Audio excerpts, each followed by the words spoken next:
welcome to my bus challenge.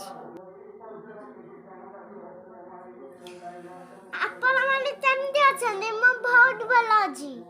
ଆଶା କରୁଛି ଭଲରେ ତମେ ଥିବ। ଆମର ଆଜି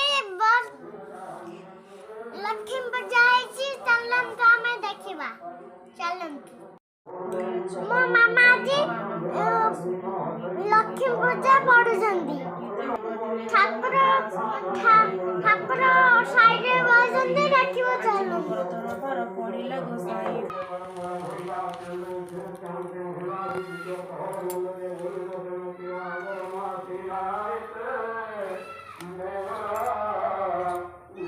ଠାକୁର ଡାକିଲା ତ ଆପଣ ଲାଗୁଛନ୍ତି କେମିତି? ଠାକୁର ଆମେ ଦେଖିଲା ତ ଆଉ କେମିତି ଲାଗୁଛି କମେଣ୍ଟରେ ଜଣେଇବେ। ଆମ ଠାକୁର କେମିତି ଲାଗିଲେ କମେଣ୍ଟରେ ଜଣେଇବେ। ମୋ ଚ୍ୟାନେଲ ଲାଇକ୍ କରିବେ, ସବସ୍କ୍ରାଇବ କରିବେ। ଯାଉଛି, ବାଏ।